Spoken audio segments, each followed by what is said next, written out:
teu coração e deixa a luz do céu entrar, e deixa a luz do céu entrar.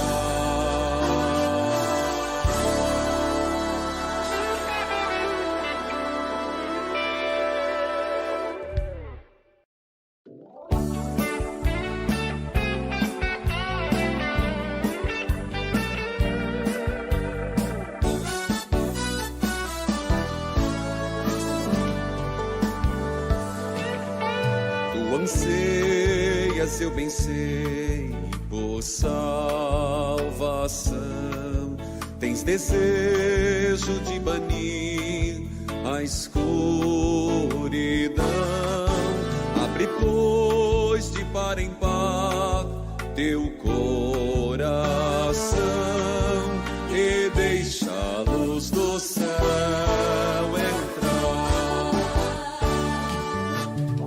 Deixa a luz do céu entrar. Deixa a luz do céu entrar. Abre bem as portas do teu coração e deixa a luz do céu entrar. Cristo, a luz do céu em ti quer habitar, para as trevas do pecado dissipar, teu caminho e coração iluminar e deixa a luz do céu entrar. Deixa a luz do céu entrar. Deixa a luz do céu entrar. Abre bem as portas do teu coração e deixa a luz do céu entrar.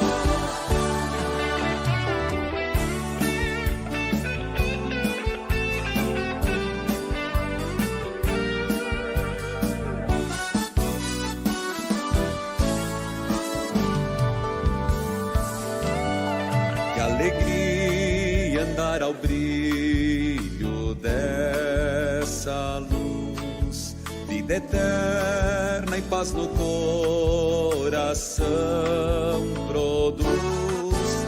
Oh, aceita agora ao Salvador Jesus e deixa a luz do céu entrar. Deixa a luz do céu entrar. Deixa a luz do céu entrar. Abre bem as portas do teu coração e deixa a luz do céu entrar. E deixa a luz do céu entrar.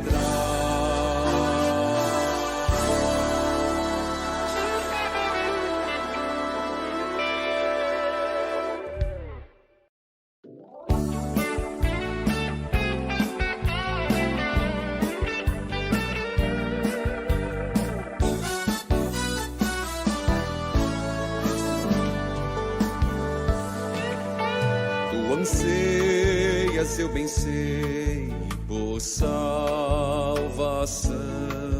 Tens desejo de banir a escuridão. Abre, pois, de par em par teu coração e deixa a luz do céu entrar. Deixa a luz do céu entrar. Deixa a luz luz do céu entrar. Abre bem as portas do teu coração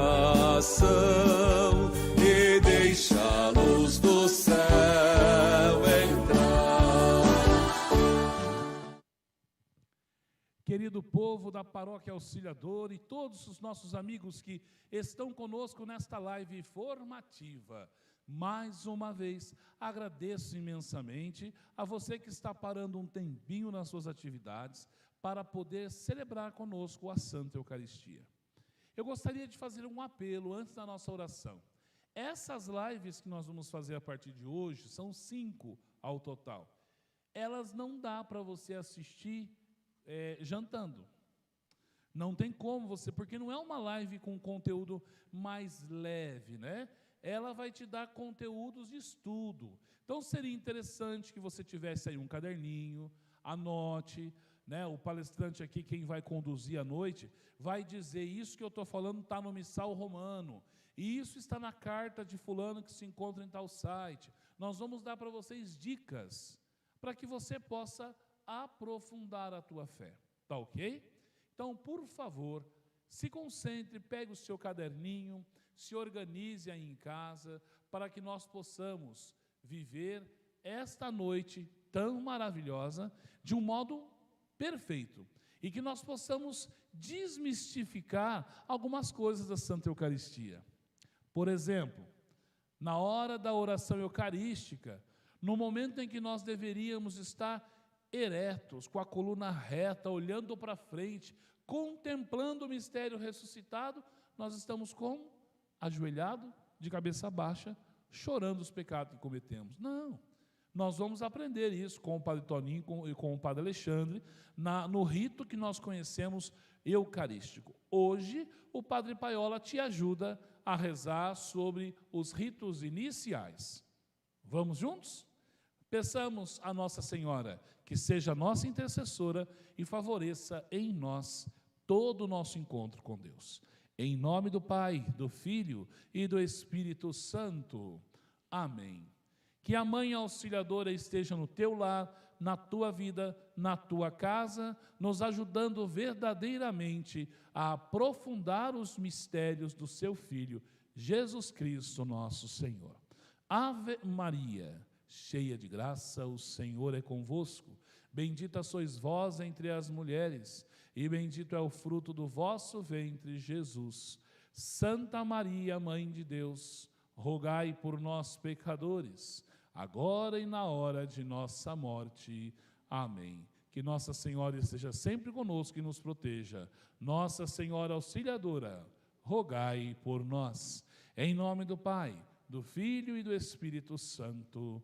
Amém. Vamos preparar aqui o espaço, 30 segundinhos, e o Padre Paiola já começa a conversa com vocês.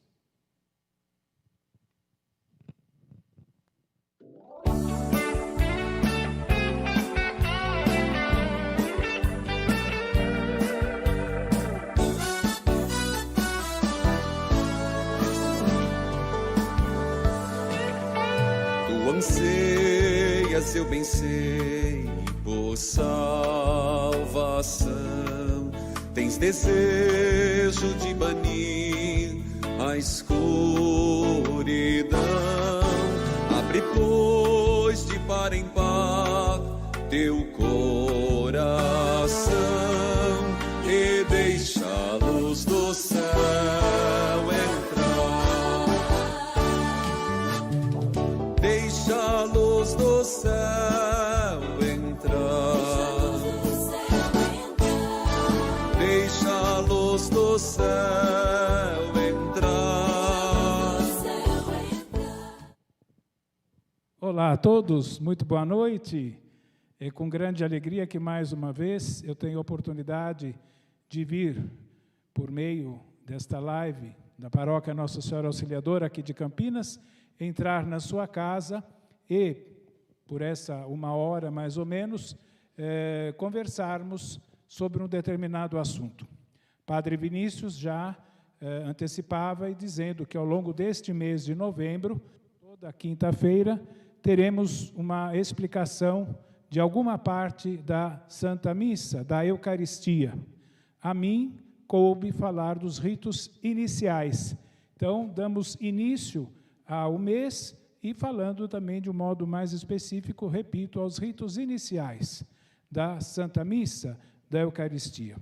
Vocês irão acompanhar também, digamos assim, os slides que vão ser apresentados conforme eu for orientando, e quero reforçar aos que estão participando que não estejam só atentos ao que eu vou falar, também, é claro, mas se vem alguma dúvida, ou aquilo que ouve e diz assim, isso vale a pena aprofundar, anota, depois vai fazer, quem sabe, uma pesquisa na internet, no nosso Santo Pai Google, para aprofundar. Aliás, me passou agora pela mente uma frase de uma das cartas de Pedro, que dizia que a todo e qualquer momento nós devemos estar prontos para dar o quê? As razões da nossa fé.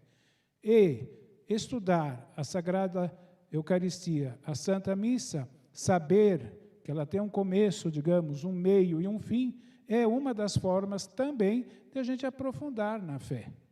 Dificilmente a gente tem o costume, quem sabe, de todo dia estar com a Sagrada Escritura na mão. Há quem o faça e faz muito bem, mas ler, estudar, ver o que o autor sagrado quis realmente dizer, na época que o texto foi escrito, o que aquela mensagem exige para nós hoje, e isso também dentro da missa. Aliás, nós hoje começamos, repito, essa série de um mês, daquela celebração que é, posso dizer, a mais importante, aquela que se sobressai de toda e qualquer atividade religiosa que nós, cristãos católicos, realizamos. E não é apenas uma atividade simplesmente religiosa, porque eu posso ter várias atividades religiosas. Eu posso participar da resta do rosário, eu posso participar de uma via sacra, eu posso participar, digamos, de uma peregrinação e tantas outras atividades que são elementos e atividades religiosas. A Santa Missa, então, não é uma atividade religiosa? Sim, mas ela vai além disso, porque ela quer ser também uma atividade evangelizadora. Por quê?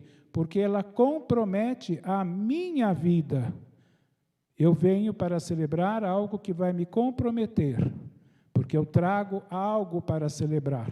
E ao celebrar, eu vou tirar desta celebração algo que vai animar a minha vida. É o eterno binômio, fé e vida.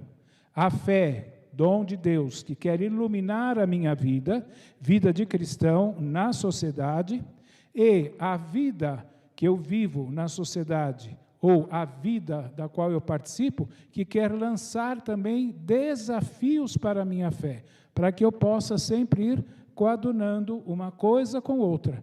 Eu sou cristão, procuro viver bem a minha fé, mas não só enquanto nós estamos no espaço geográfico, físico, chamado igreja, também nos ambientes onde eu estou. Ali eu dou o quê? Testemunho. Todo e qualquer lugar, nós somos chamados a dar testemunho daquilo que nós professamos. Mas, afinal de contas, antes de prosseguirmos, ou melhor, antes de darmos início, nós queremos só fazer uma pequena distinção entre a palavra Eucaristia e a palavra missa. Muitas vezes eu digo, eu vou à Santa Missa. Você já foi à missa hoje? Ou você participou da missa? Expressões do gênero. É uma expressão que nós usamos e que vem de muito tempo atrás, lá dos primeiros séculos, mais ou menos, quando a missa, como até hoje, dividida em duas grandes partes, a liturgia da palavra e a liturgia eucarística. E havia um tempo em que as pessoas que não eram, por exemplo, batizadas ou estavam se preparando para o batismo, participavam até o final da liturgia da palavra. Porque o que consistia e o que consiste a liturgia da palavra? O ouvir os textos sagrados. Nós, cristãos, estamos repetindo, no jeitão cristão, aquilo que a comunidade hebraica já fazia quando se reunia na sinagoga. Shema Israel. ou seja, escuta Israel, porque o teu Deus vai falar. E assim faziam, liam passagens das primeiras cartas, daqueles trechos do Evangelho, ouviam o testemunho dos apóstolos, de ali se tirava uma monição, alguma mensagem, etc. Passada essa parte, ia para a parte litúrgica, a parte eucarística propriamente dito, e ali participariam então somente aqueles que já eram batizados, porque dentro da grande parte chamada liturgia eucarística, existe o momento em que se recebe a sagrada comunhão, e iriam comungar.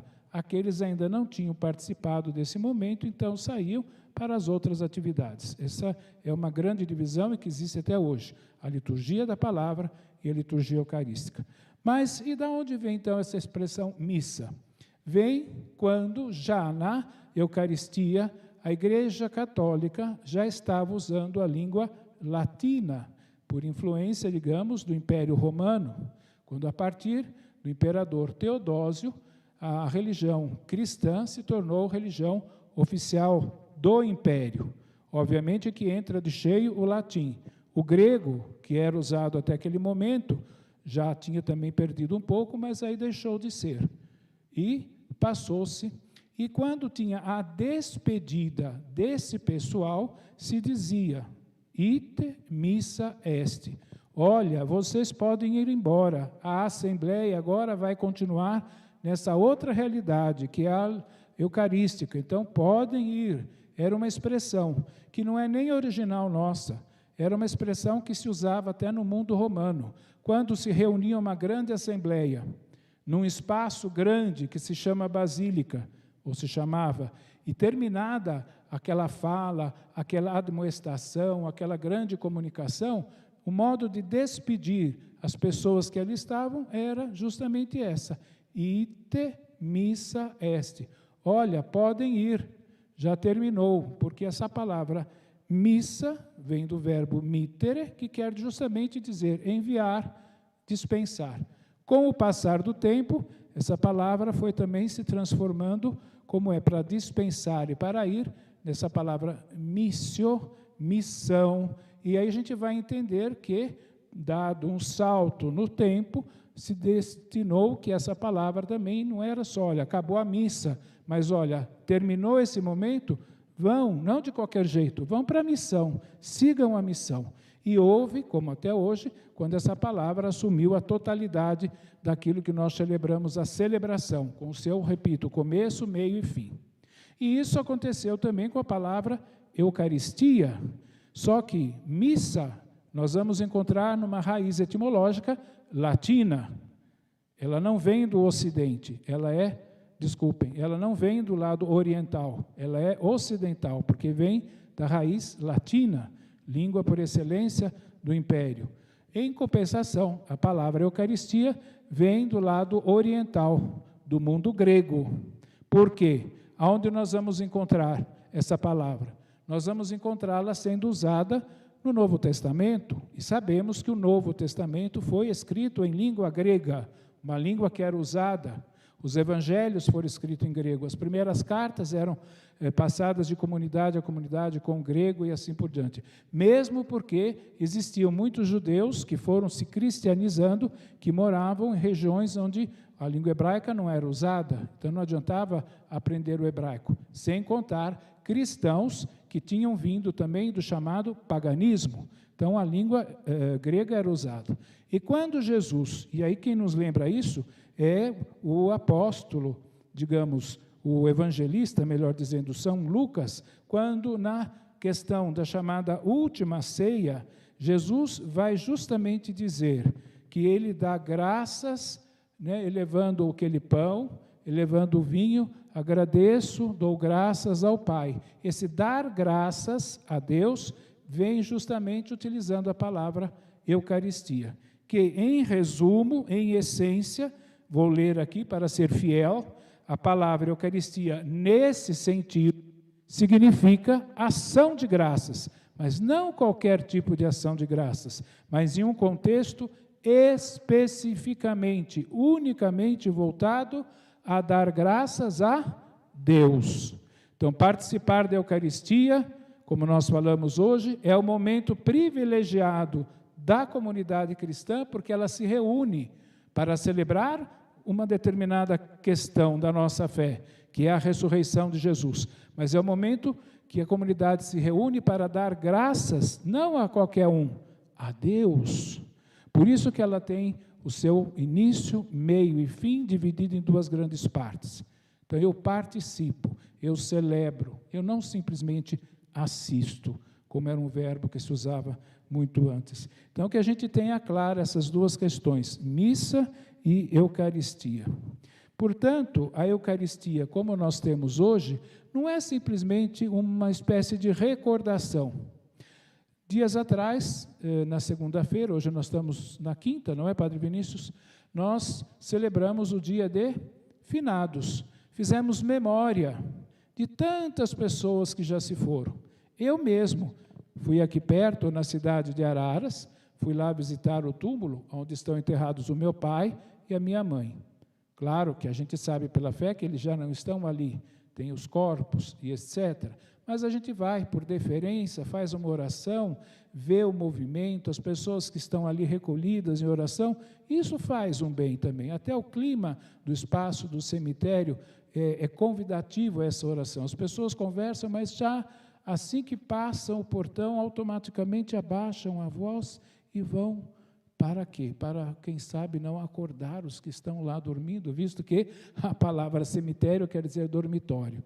Mas nós fazemos não simples uma memória, ou hoje estou me recordando de alguma coisa que aconteceu na minha vida, um fato, isso é uma memória.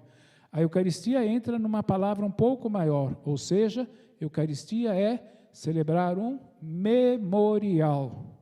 Então veja, 3 coisinhas já, missa, eu creio que vocês terão anotado por aí, e, se não, depois a gente pode passar por algum modo que vai ser visto. A palavra Eucaristia, no sentido de ação de graças, mas aqui especificamente ação de graças a Deus, e agora como memorial. A Eucaristia é memorial, no sentido de que, atenção, anote, abram os ouvidos, torna presente e atual o sacrifício que Cristo ofereceu ao Pai, uma vez por todas na cruz, em favor da salvação de toda a humanidade. Portanto, quando nós estamos reunidos no espaço que nós chamamos de igreja, eclésia, comunidade das pessoas convocadas por Deus, para celebrar a Eucaristia, nós estamos celebrando ali este memorial. Ali, naquele exato momento, se dá tal e qual, como se estivéssemos no Gólgota, atualizado no hoje da história. Só que não de forma cruenta, como foi com Jesus, mas de forma incruenta, debaixo das espécies do pão e do vinho, que depois da invocação do Espírito Santo e das palavras do sacerdote, vão, na sua questão da transubstanciação, vão se tornar para nós corpo e sangue de Cristo, comida, alimento para a nossa vida. É sacrifício, é ação de graças e é vida. Isso tudo virá também, será explicado melhor nas próximas quintas-feiras, quando entrar de cheio a parte da liturgia eucarística e assim por diante, que já será dividida. Mas aqui só para a gente saber em que caminho que nós vamos caminhar ao longo deste mês. Portanto, o caráter sacrificial da Eucaristia manifesta-se nas próprias palavras da instituição. E eu encerro essa parte dizendo: isto é o meu corpo que será entregue por vós. Isto é o meu sangue que será entregue por vós e que é da nova e eterna aliança. Portanto, celebrar a Eucaristia é celebrar no hoje, naquele momento, o sacrifício de Cristo. Portanto, a comunidade ela é convocada. No início nós não começamos em nome do Pai, do Filho, do Espírito Santo. É assim que fazemos. Por quê? É Deus quem convoca as pessoas para que elas participem desse momento privilegiado, desse momento central. E eu quero crer que agora a gente já possa, daqui a pouco, nos minutinhos, passando para esses que serão os ritos iniciais. Mas antes, só para dividir, a Eucaristia ela é celebrada em 2 grandes momentos, e repito, liturgia da palavra e liturgia eucarística. Muito bem, quem respondeu eucarística, acertou. Ponto para você. Em 4 grandes partes, ritos iniciais, que é o que eu vou falar daqui a pouco, rito da palavra, ou liturgia da palavra, rito eucarístico, ou liturgia eucarística, ou liturgia sacramental, e depois os ritos finais, 4 grandes partes que dividem aquilo que nós chamamos de Eucaristia. Dentro de cada parte, é óbvio, tem uma série de questões, e isso é feito em nome da igreja, é a igreja que celebra. Por isso que eu não posso celebrar a Eucaristia de qualquer modo. Me dá alguma coisa na telha, lá na cabeça, na hora, eu vou fazer assim. Não. Existe uma orientação, existe um modo de celebrar, porque não é só você, pessoa, embora você participe com a sua individualidade, mas dentro de uma unidade, dentro de uma comunidade, e essa comunidade tem o seu jeito de celebrar. Por isso que, entre tantos documentos da igreja, nós temos o Missal Romano. Tudo aquilo que vocês puderem imaginar, do que significa celebrar a Eucaristia, que tipos de Eucaristia, devocional, intenções, etc., estão nesse pequeno livro. A parte introdutória é muito importante. Instruções gerais do Missal Romano. Se alguém quiser ler, é fácil de encontrar isso na internet, em PDF, e lá consegue ler. Não é um texto pequeno, mas também não é tão grande assim. E se é para a nossa formação, eu orientaria aqui, se você é um cristão católico que participa da Santa Eucaristia, da Santa Missa, de ler a introdução ao Missal Romano, introdução geral ao Missal Romano, onde tudo isso e mais alguma coisa vem muito bem explicado. Para quê? Para que a gente, ao entender o que celebra, celebre de um modo maior. Porque se eu celebro simplesmente por uma tradição, ou porque foi sempre assim, tem valor, eu não entro nessa questão. Mas quando eu sei, a coisa tem um valor maior. Então vamos agora para a questão dos slides, que eu vou pedir ajuda dos meus colegas de trabalho, e deixa eu ver aqui. Eu pretendo, o primeiro slide que está ali, Life Formativa.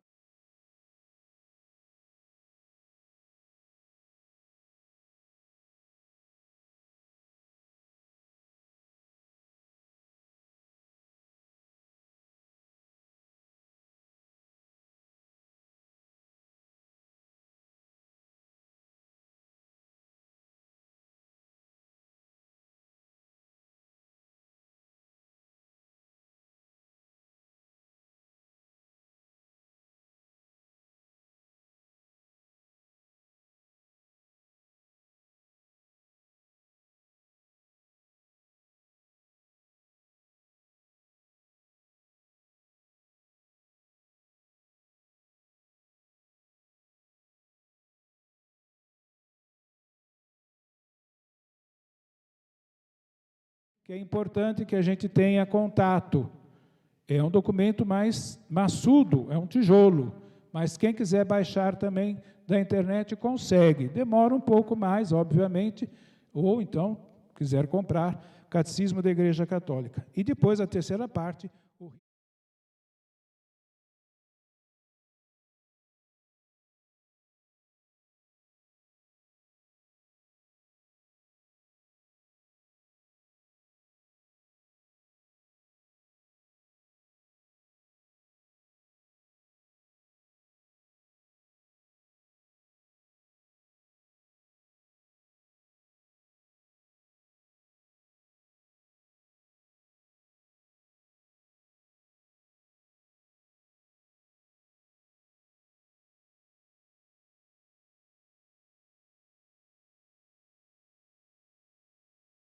Ok, voltando, né?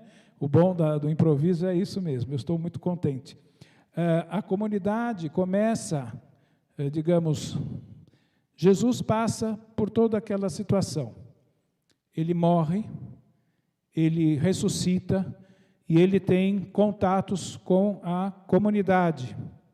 Chega o dia da ascensão, Jesus que volta para o céu, e as pessoas que ficam aí a olhar, e os anjos dizem, mas esse Jesus que vocês viram subir, um dia há de voltar. E cada um vai em missão. Obviamente, como diz São Justino, no ano 155, portanto, metade mesmo do segundo século, o imperador Antonino Pio, que foi justamente imperador de Roma entre os anos 138 até 161. Por que dessa espécie de sobrenome Pio, piedoso? Por quê? Mesmo ele não tendo se convertido ao cristianismo, ele, no seu reinado, no tempo do seu império, não atrapalhou a vida dos cristãos que se encontravam na cidade de Roma. Deixava acontecer, é alguém que se preocupava muito com a cidade, ajudou a crescer uma série de coisas. Portanto, é chamado de Antonino Pio. E ele quis saber, afinal de contas, o que é que vocês fazem? Como é que é essa história de se reunir? O que São Justino fala, nada mais é da tradição e do costume que já se tinha desde o tempo dos apóstolos, que se reuniam no primeiro dia da semana. Qual é o primeiro dia da semana? Se você falou segunda-feira, errou. Porque a gente tem, às vezes, a tentação de falar, é segunda, mas o próprio nome já está dizendo, segunda, féria, segundo dia, é o domingo. Não sei como é que os romanos chamavam esse primeiro dia da semana. Confesso a vocês, não fui fazer essa pesquisa. Tarefa de casa para mim também.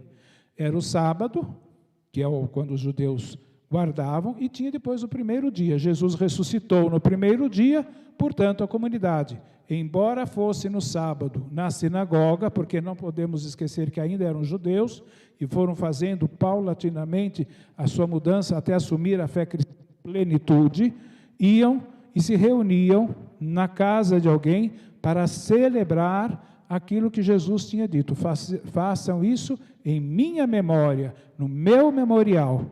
E se reuniam. E o Justino nada mais faz do que escrever para o imperador e dizer de fato. Eu sei que pode ser um pouco assim noioso, mas se vocês quiserem acompanhar, ele começa justamente isso. No dia do sol, o povo de língua inglesa usa até hoje Sunday, o dia do sol. Como é chamado, reúnem-se no mesmo lugar os habitantes, quer das cidades, quer dos campos, porque este pão e este vinho foram, segundo a antiga tradição, eucaristizados. Bela expressão essa, hein? Chamamos este alimento de Eucaristia, e a ninguém é permitido participar na Eucaristia, senão aquele que, admitindo como verdadeiros os nossos ensinamentos e tendo sido purificado pelo batismo, para a remissão dos pecados e para o novo nascimento, levar uma vida como Cristo ensinou. Aí lembrar aquela informação que eu já dei, tinha a separação, está se preparando, etc., quem já está batizado participava do todo. Na continuação, diz assim, nós nos reuníamos, líamos, lê-se na medida em que o tempo permite, ora os comentários dos apóstolos, ora os escritos dos profetas, o que preside toma a palavra para aconselhar, exortar a imitação de tão sublimes ensinamentos. Vocês já vão aqui conseguindo perceber que a estrutura, na sua generalidade, é bem o nosso estilo ainda? A seguir, pomos-nos todos de pé, elevamos nossas preces por nós e por todos os outros. E como é que nós fazemos hoje também? É nessa sequência. Depois, o próximo slide já começa ali. Quando as orações terminaram, saudamo-nos uns aos outros com o ósculo, ou seja, com o beijo da paz. Em seguida, leva-se àquele que preside aos irmãos pão e um cálice de água e de vinho já misturados. Ele os toma, faz subir o louvor, a glória ao Pai do universo. em nome do Filho e do Espírito Santo, e rende graças longamente.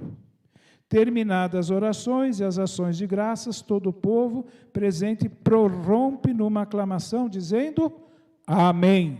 Ou seja, a doxologia final, anotem essa palavra, doxologia final, isso é de uma lição que virá nos próximos, quando a Assembleia vai dizer, por Cristo, com Cristo e em Cristo, e responde solenemente, amém.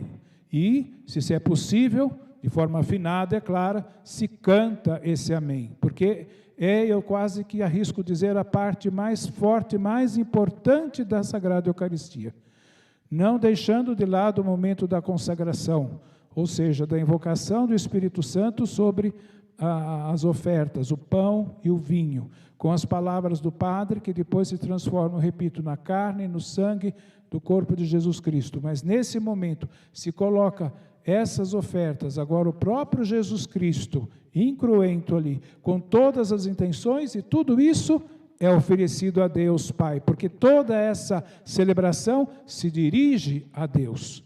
E depois a parte do rito de comunhão com o Pai Nosso, etc. E veja então que já em 155, Justino, ao descrever ao imperador, demonstra que a nossa missa, digamos assim, não começou ontem, nem antes de ontem, nessa sua composição. Para dizer, diáconos distribuem depois a todos os que estão presentes o pão e o vinho e água eucaristizados, e levam também aos ausentes, aos doentes ou aqueles que estavam encarcerados de um modo ou de outro. Porque uma vez terminada a Eucaristia, aquele corpo e aquele sangue eram consumidos. A questão de ter um tabernáculo para guardar, como nós fazemos hoje, como um lugar também de veneração e adoração, foi entrando ao longo desses séculos todos da igreja. Ou se eram guardados única, exclusivamente para se levarem aos doentes, etc. Não tinha ainda essa mentalidade de adoração e veneração fora da Santa Missa.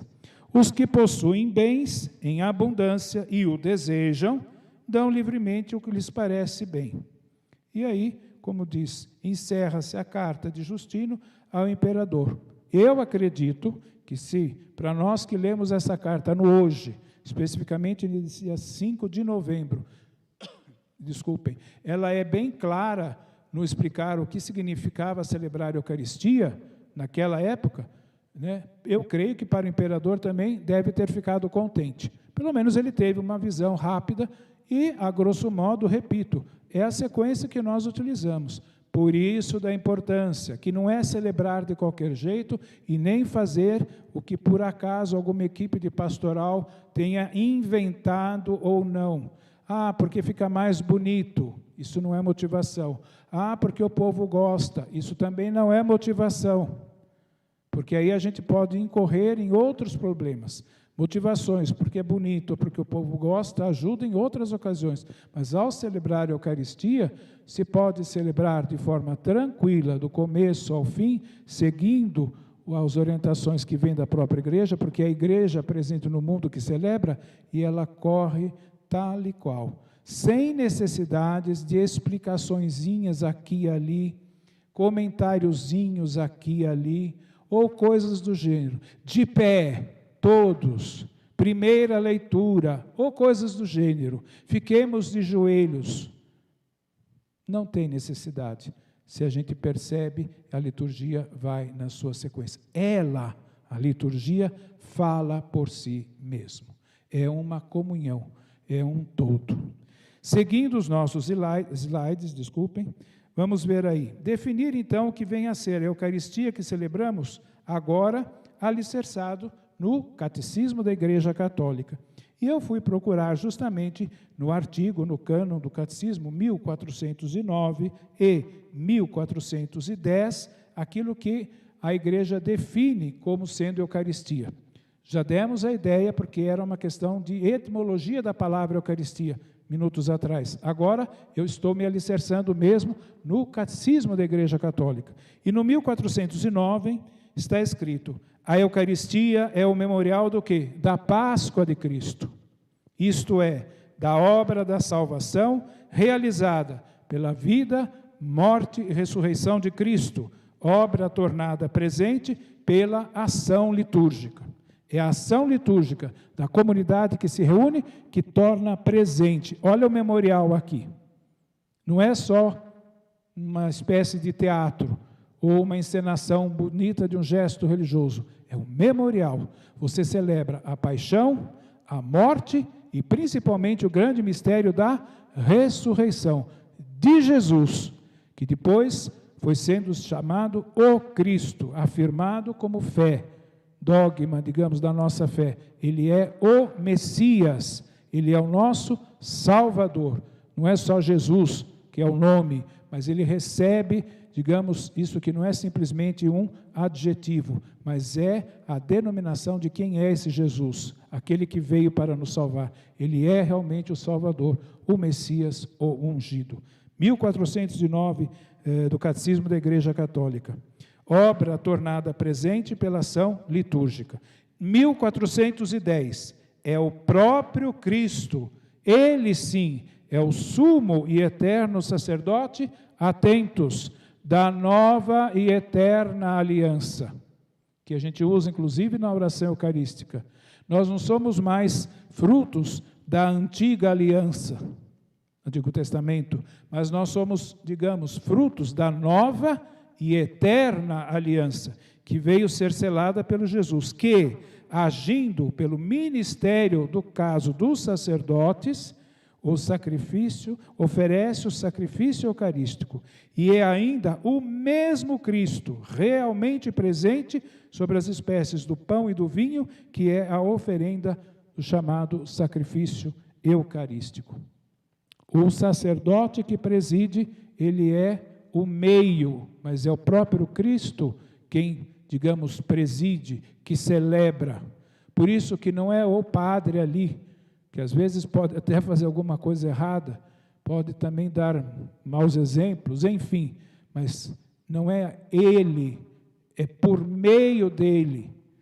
Mesmo quando nós fomos ordenados sacerdotes, eu, Padre Vinícius, que fomos preparados, ungidos, à mão, etc., para agir em persona Christi, ou seja, em nome de Jesus.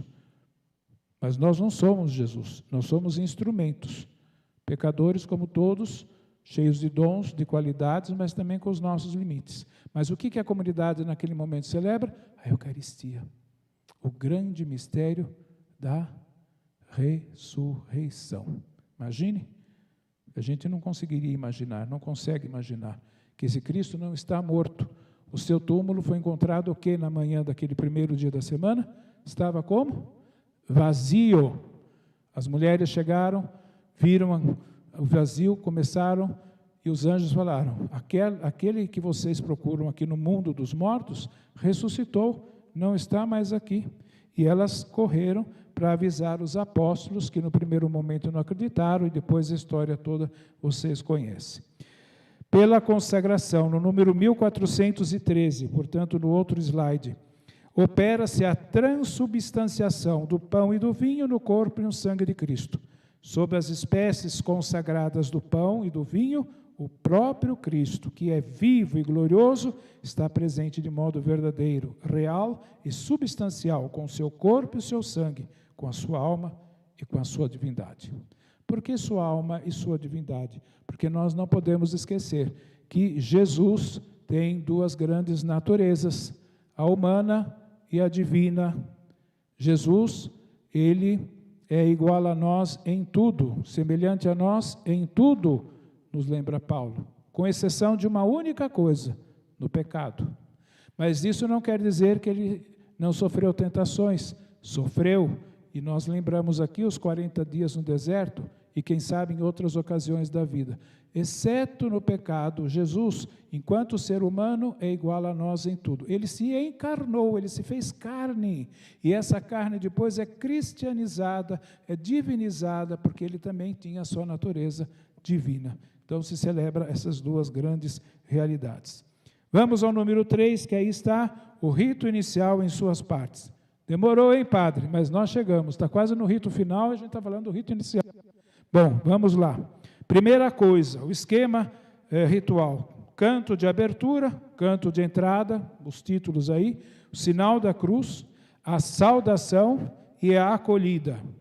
Depois temos o tempo do ato penitencial, o hino, glória a Deus, e a oração do dia. Essa é a parte que compõe, as partes que compõem o assim chamado ritos iniciais. Os ritos iniciais procuram formar a assembleia, para que a assembleia entre no clima da celebração. Porque as pessoas chegam, vêm ainda às vezes meio distraídas com aquilo que veio pensando, etc. Tem já um minuto pessoal que as pessoas vão, digamos assim, se interiorizando para saber e para recordar aquilo que vão celebrar. A assembleia que já vai entrando num clima, às vezes tem uma música que nos ajuda a entrar, realmente a celebrar esse que é o mistério da nossa fé. E entrando nesse clima, a sequência dos ritos iniciais. Bom, esses ritos, no próximo slide, diz assim: tem por finalidade fazer, então, com que os fiéis reunidos constituam a comunidade celebrante, a comunidade que celebra a fé, a Páscoa semanal, se disponham a ouvir a palavra atentamente e celebrar com dignidade a Eucaristia. Para suscitar estas disposições, poderá ser oportuno, sempre segundo as circunstâncias locais, desenvolver ou, quem sabe, sublinhar mais um ou outro elemento inicial, evitando acentuar tudo ao mesmo tempo. Porque vocês viram que os ritos iniciais têm 4 ou 5 partes. Se todas essas partes a gente quiser incrementar, fica uma coisa pesada.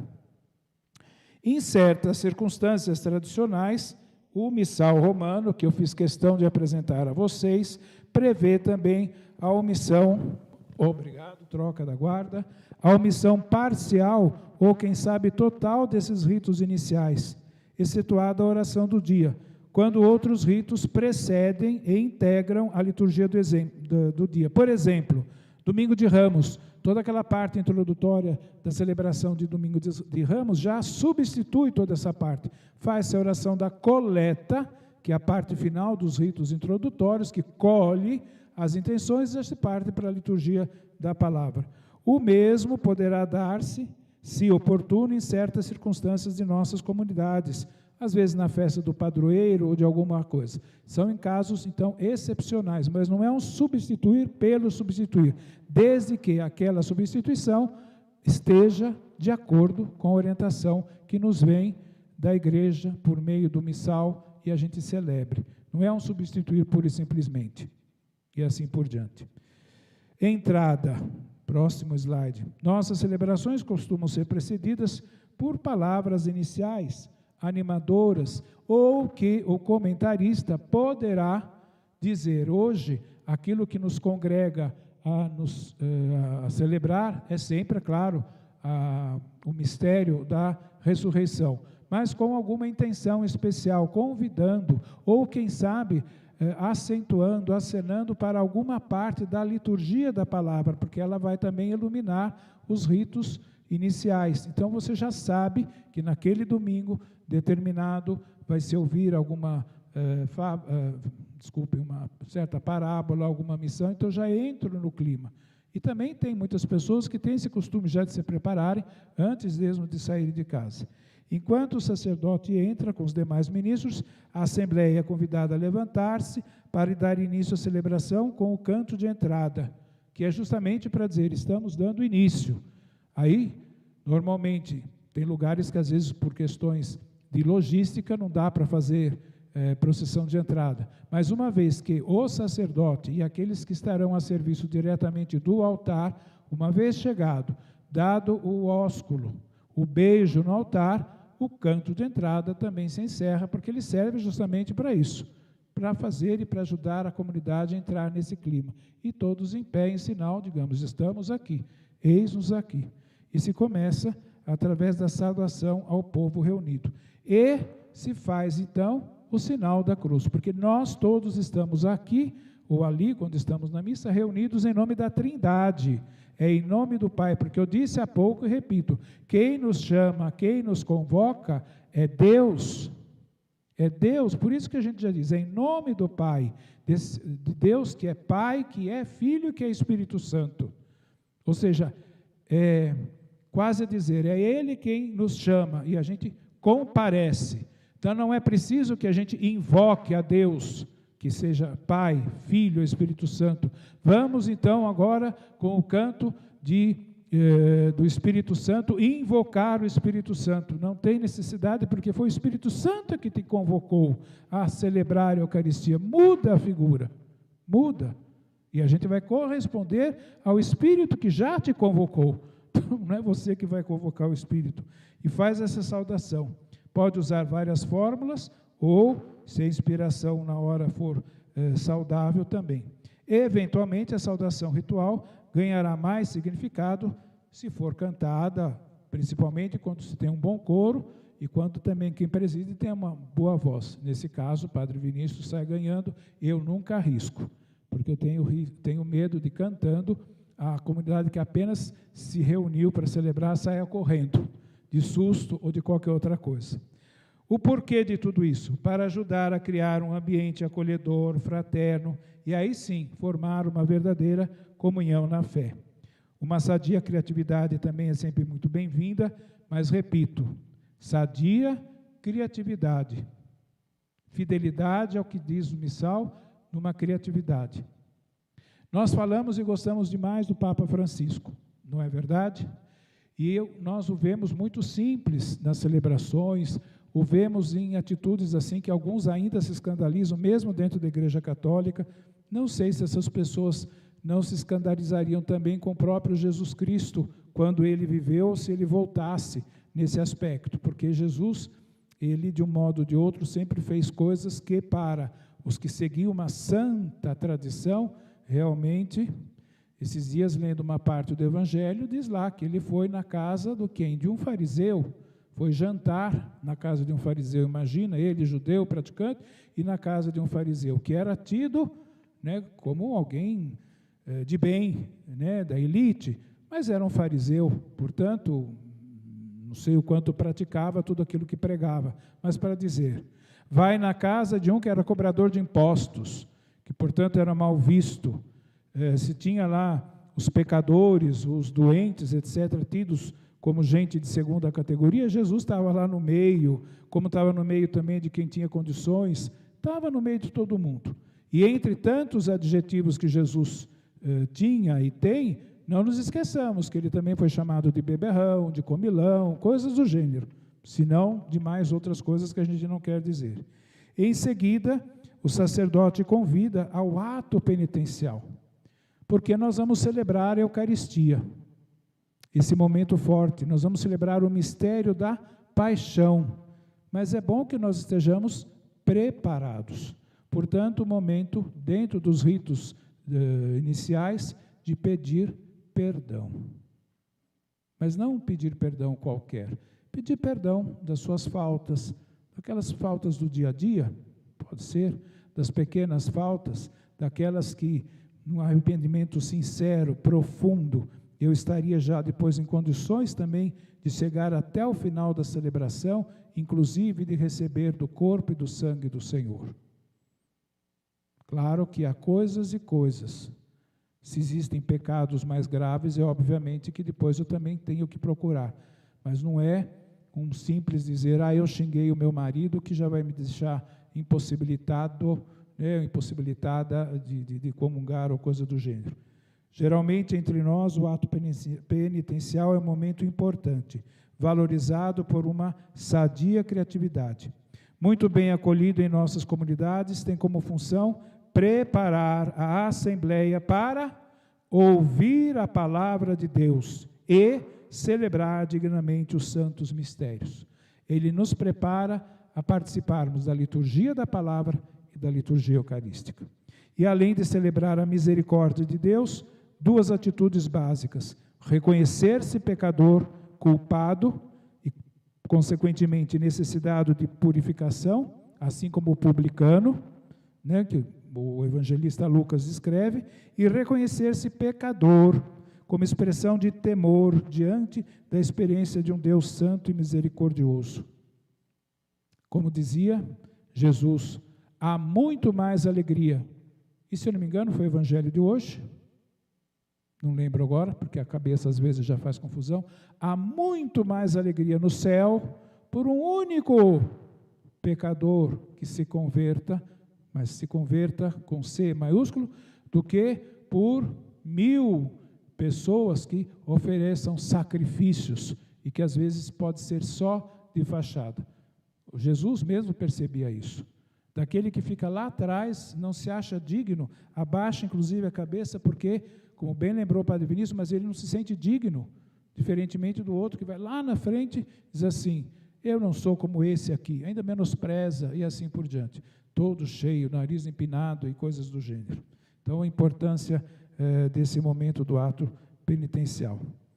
O Missal Romano, o livro que eu apresentei para vocês, prevê o seguinte esquema, esse, confesso a Deus Todo-Poderoso, etc., versículos diversos, que depois a gente sempre encerra, tende compaixão de nós, né? Ou as formas litânicas, quando diz, tende piedade de nós, ou Senhor, tende piedade de nós, e assim por diante. A introdução, a motivação é feita pelo sacerdote, essa é a parte final, e depois tem a conclusão dessa parte do ato penitencial, que é justamente aquela quando o sacerdote diz, Deus Todo-Poderoso, tenha compaixão de nós, perdoe os nossos pecados e nos conduza à vida eterna.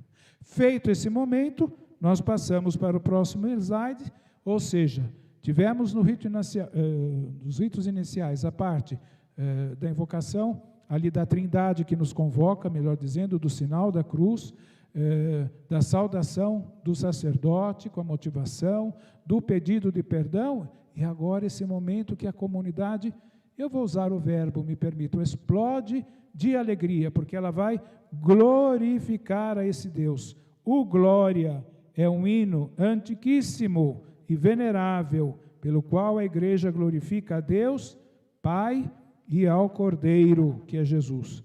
Não constitui simplesmente uma aclamação trinitária. Aqui se faz necessária a atenção para quando se canta principalmente o glória. Não sejam apenas músicas que deem simplesmente glória ao Pai, mas estejam de acordo com o texto que o Missal Romano apresenta. Porque não é simplesmente dizer, apareceu na música, glória ao Pai, esse pode substituir. E aí às vezes não é bem assim, porque existem aquelas palavras próprias, porque a igreja inteira que está dando glória, e ela está dando glória a Deus, por quê? Aí vem aquela sequência. Não vou me ater a pegar o Missal Romano, porque tomaria um pouco de tempo, mas vocês sabem, glória a Deus nas alturas e paz na terra aos homens por Ele amados, e aí vai descendo, ponto por ponto. Por que estamos dando glória a Deus? Por esses e esses e esses motivos, unindo já tudo aquilo que a própria comunidade está ali presente, pronta, se preparando para depois passar para os ritos que virão depois, que é o da liturgia da palavra. E no final dessa primeira parte dos ritos iniciais, ou seja, a oração da coleta, a oração do dia. A seguir, o sacerdote convida o povo a rezar. Oremos, né? Fica um instante em silêncio, que é um momento privilegiado.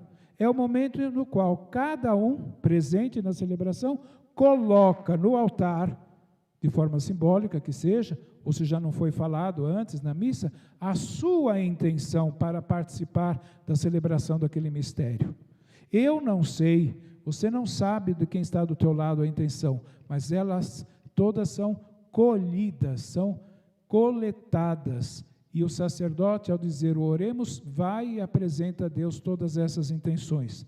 A oração presidencial, a seguir, rezada pelo sacerdote, reassumindo em Cristo toda a oração do povo, exprime em geral a índole da celebração. E com isso se encerra o que nós chamamos de ritos iniciais. E agora, o que vem? Normalmente nós nos assentamos e vamos começar a ouvir o que é que Deus tem a nos falar pela liturgia da palavra. O que eu tinha preparado chega nesse momento ao seu final.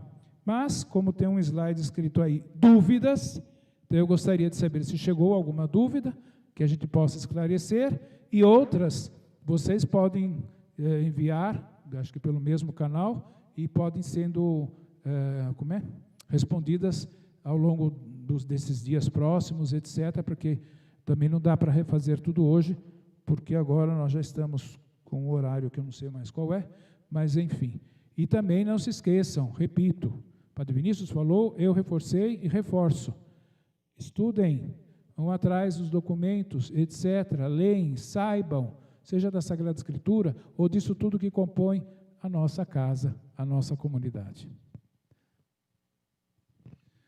Padre Paiola, surgiu aqui duas questões tão interessantes e importantes para a nossa reflexão. A primeira delas, o nosso paroquiano disse que escutou, num desses estudos bíblicos, uma comparação da árvore com a igreja, que as suas raízes são profundas, nós temos que ter a raiz ligada, e ele pede que o senhor comente algo sobre, no início dessa Eucaristia, como que nós poderíamos nos comparar a esta árvore. A Silvia Cog, ela pergunta, os pecados não são perdoados só no sacramento da confissão?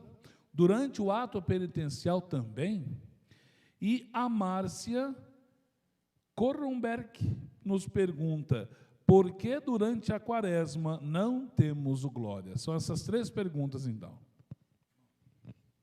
Vamos ver se estarei em grau de responder como se deve.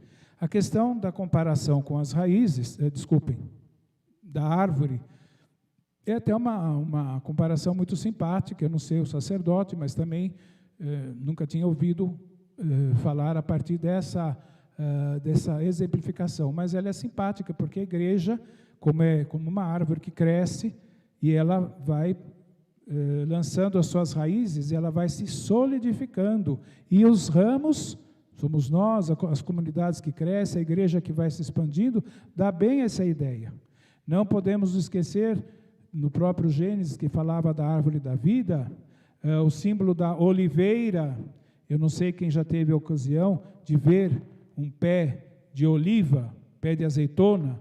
Ele, quanto mais velho, tem troncos enormes, e vai, porque quanto mais velho, mais forte, mais raiz aprofundada. Portanto, tem aquela solidez, tem o alicerce agarrado. Então, é um exemplo bonito, e que eu creio que dê bem a ideia, de que nós, como igreja, comunidade dos convocados por Deus, hoje nós atuamos aqui, estamos em Campinas, no caso aqui ligados à paróquia Nossa Senhora Auxiliadora, mas essa igreja é presente nas demais paróquias, é presente na cidade de Campinas, como é presente nas cidades limítrofes aqui da região metropolitana, ela é presente em todo e qualquer lugar que está no mundo, e mesmo que nós não nos encontremos, não nos comuniquemos, tem essa ideia da igreja como corpo místico, que é esse grande corpo, essa grande árvore que vai lançando as suas raízes com o objetivo de levar a mensagem e junta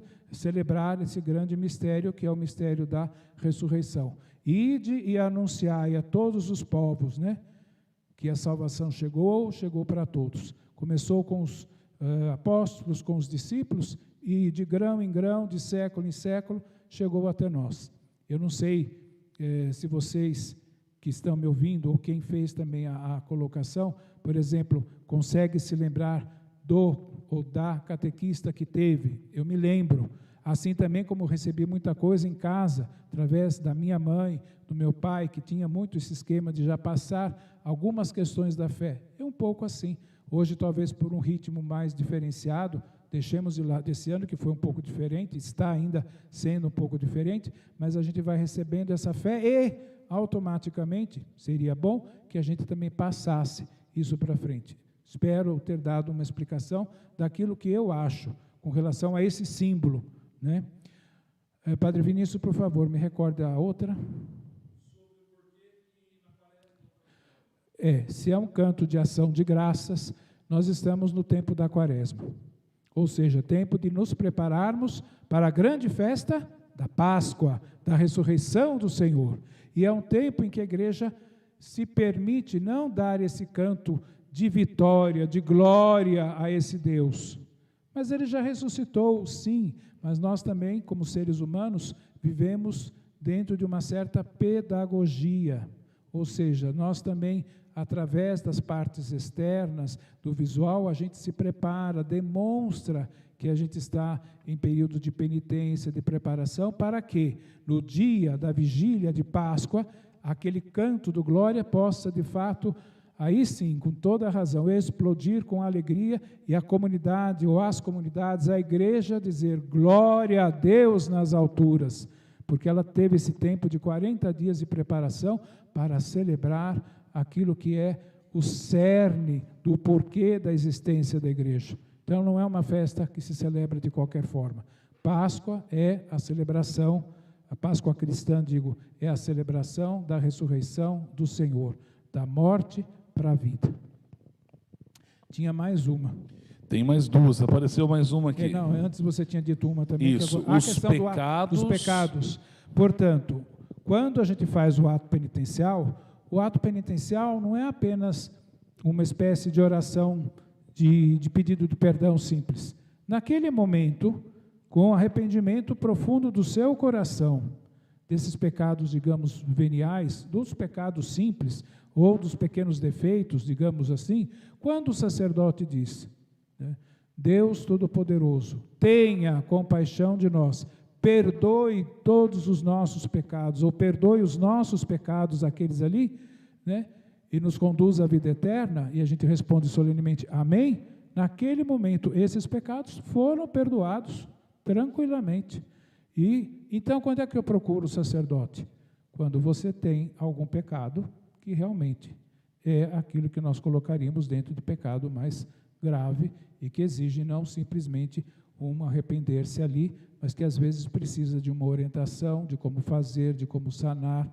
A confissão tem esse aspecto também de sanar, de ser remédio, de perdoar, e porque preciso às vezes também falar, repito, para saber que orientação receber, que penitência, mas aquele fique tranquilo. A nossa comunidade estava faminta, padre. Olha esse questionamento. Padre, se puder falar um pouco sobre o ósculo que o sacerdote dá no altar, no início da missa. Certo. É um símbolo que todo mundo vê, mas ninguém se questiona. Ok. Era essa a outra que você falou que chegou? Isso, tá. Isso. Bom, ainda bem que ósculo, a gente às vezes está acostumado a ouvir o ósculo da paz, né, o beijo da paz, tanto que na carta de Justino, se vocês bem se lembram, terminada a liturgia chamada da palavra, já se tinha o ósculo da paz, o beijo da paz, quase que dizendo, bom, já que agora nós vamos apresentar no altar do Senhor as ofertas, lembrando a passagem bíblica, se por acaso, quando você for até o altar, e ali você se lembrar que você tem alguma coisa contra o seu irmão, deixe a oferta, vá, acerte as contas, aí sim, volte e eu faço oferta. A motivação era essa, que ali no tempo de São Justino já era feito. Em alguns ritos ainda se faz. Existe um rito, nós usamos o rito latino, o rito romano, mas dentro da Igreja Católica, e aqui valeria depois uma outra fala, mas não agora, existem diversos modos de celebrar a Eucaristia, seguindo toda seguindo essa sequência, estilo que nós estamos. Mas no rito ambrosiano, que vem do tempo de Santo Ambrósio, que foi bispo de Milão, ainda tem esse costume de fazer esse, que seria o abraço da paz, antes desse momento. Não sei agora como é que ficou por conta da pandemia, porque pegou todo mundo. Mas tinha, porque a motivação bíblica era essa. Ao beijar o altar, porque aquilo ali não é simplesmente uma mesa. Aqui diante de mim tem uma mesa, onde estão colocados todos os instrumentos, mesinha de som, o computador e etc. O altar que nós utilizamos não é simplesmente uma mesa, é uma mesa também, mas é um altar do sacrifício. Porque ali quem é sacrificado? O cordeiro imolado? Não mais, porque Jesus assume o lugar do cordeiro imolado, aquele da antiga aliança da Páscoa, que era sacrificado como remissão pelos pecados, etc. Jesus assume o lugar, ele é o cordeiro de Deus, aquele que tira o pecado do mundo. Portanto, o altar é de sacrifício. Esse é o altar, obviamente, o respeito por aquela parte importante que hoje nós chamamos de presbitério, que tem a sede do presidente, quem vai ajudar, os ambientes e o altar.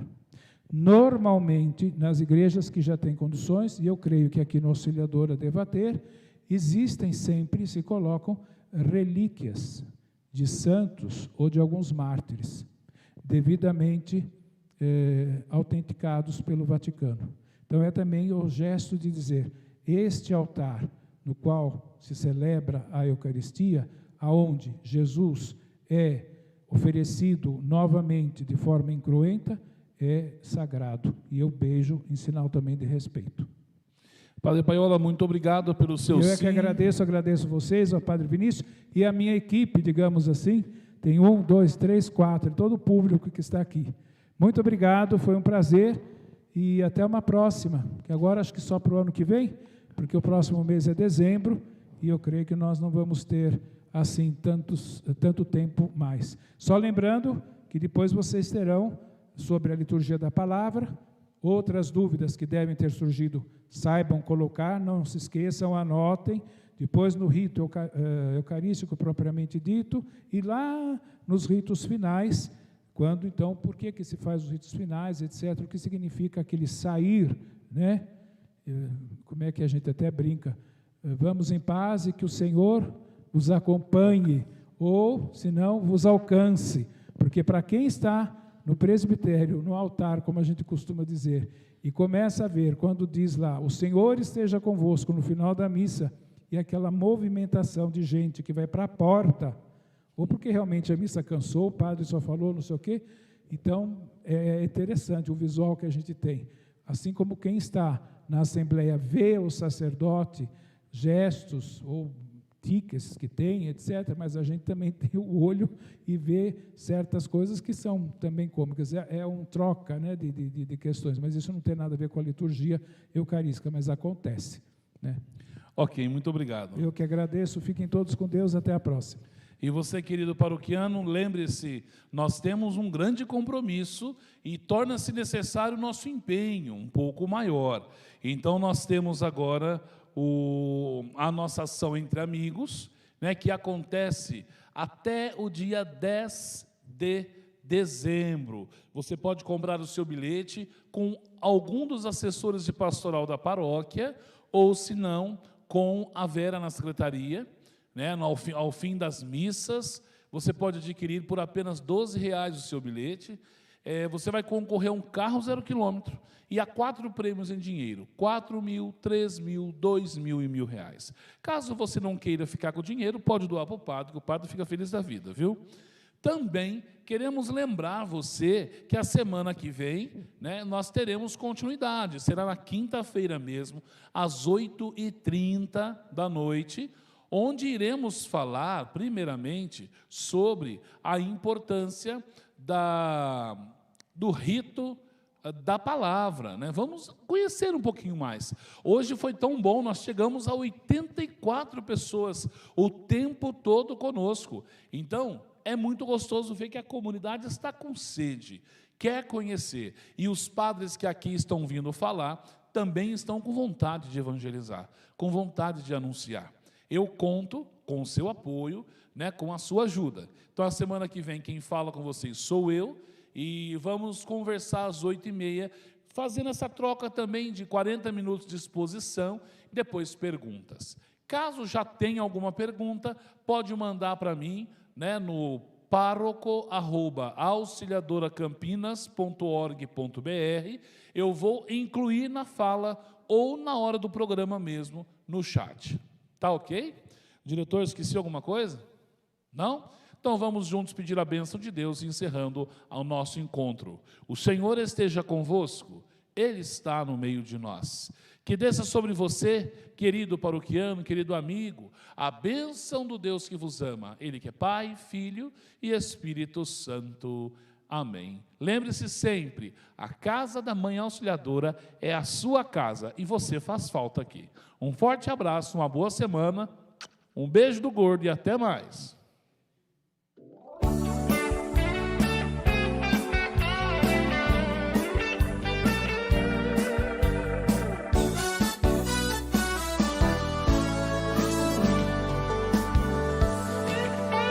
Tu anseias, eu bem sei, por salvação. Tens desejo de banir a escuridão. Abre, pois, de par em par teu coração e deixa a luz do céu entrar. Deixa a luz do céu entrar. Deixa a luz do céu